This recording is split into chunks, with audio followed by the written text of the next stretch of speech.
Tilef ħajtu ir-raġel Malti li kien jinsab l-Indja u li marat bil-COVID-19.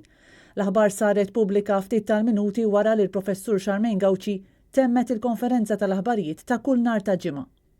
Ivan Barbara nutar minn Ħaltarxin li kellu 47 sena mar l-Indja ma' martu fil-bidu ta' April u ma kienu fil-proċess li adottaw tarbija. Iżda hekk kif is-sitwazzjoni tal-pandemija fil-pajjiż iggravat, Barbara ġie infettat bil-COVID. Il-kondizzjoni tar-raġel kienet waħda gravi u kien deċiż li jinġib Malta il-ġimgħa permezz ta' air ambulance. Il-qagħda ta' Barbara madankollu komplit tiddeterjora aktar hekk kif kien fl-ambulanza fit-triqtu mill-isptar f'Manafta lejn l-ajruport biex miet ftit minuti wara li ġie trasferit għal fuq ajruplan li kellu jġibu lura pajjiżna. Sa issa għadu mhux magħruf kif se jinġib lura l-katavru ta' Barbara, anke minħabba sitwazzjoni prekarja fl-Indja bħalissa. Il-Ministeru tas-Saħħa ma tax dettalji dwar dan il-każ u ħabbar biss il-mewt tal-Malti. Mhux magħruf lanqas jekk ir-raġel kienx marit bil-varjant Indjan li huwa wieħed erridi. Madankollu kien ikkonfermat li mart ir-raġel ukoll tinsab pożittiva għal COVID. Bosta kienu dawk li waslu l-kondoljanzi tagħhom u esprimew soba mal-familja Barbara fosthom il-kap tal-Partit Nazzjonalista Bernard Grech.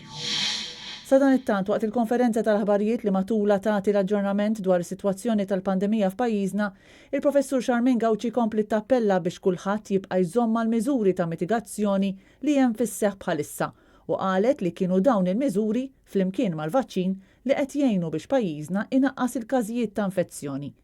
Għal-mistoqsija dwar meta għandna nistennew li tfal tal-fuq minn 12 sena jibdew jingħataw il-vaċċin tal-Pfizer li se jkun disponibbli minn Ġunju, Charmaine Gawci qalet li dan se jiddependi fuq kemm se jkun hemm vaċċini disponibbli u fuq l-approvazzjoni tal-EMA.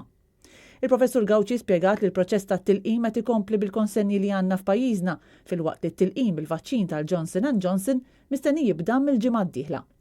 Dwar l-istabbilimenti tal-catering, Charmaine Gawci qalet li meta ġew mħabbra l-aħħar rilassament tal-miżuri, ir-ristoranti kienu meqjusa bħala ta' ċertu riskju u bekk id-deċiżjoni li dawn jiftħu b'mod limitat sal-5 ta' wara nofsinhar. Il-gyms u l-każini kienu meqjusa ftit aktar perikolużi. Ir-restoranti huwa wieħed li kien klassifikat minn dik il-lista kollha li huwa iktar ta' riskju minn dawk l-oħrajn.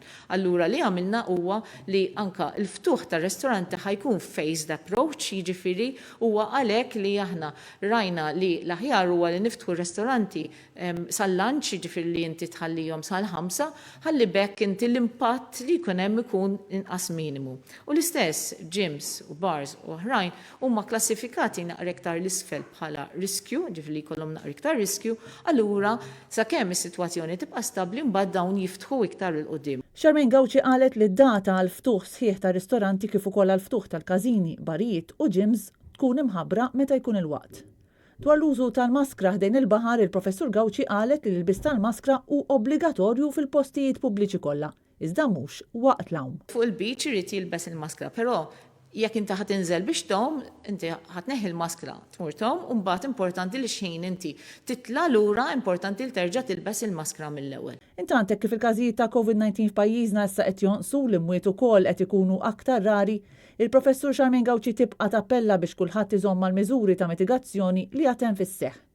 Is-sitwazzjoni preżenti f'pajjiżna hi ta' 331 każ attiv wara li bejn il-ħamis u l-ġimgħa kienu reġistrati 16 il-każ ġdid fil-waqt li 55 persuna kienu ddikjarati mfejqa mill-virus. Fl-istess perjodu ma kienu reġistrati l-ebda mwiet biex it-total ta' fatalitajiet tal-pandemija f'pajjiżna jibqa' 413. Il-maġġoranza assoluta tal-każijiet huma tal-varjant Ingliż fil-waqt li għandna wkoll 5 każi tal-varjant tal-Afrika t'isfel u 5 tal-varjant Brażiljan.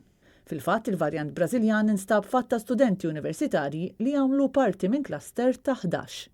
Fl-aħħar ġimgħa kienu reġistrati 28 każ importat li minnhom 4 inqabdu fl-ajruport.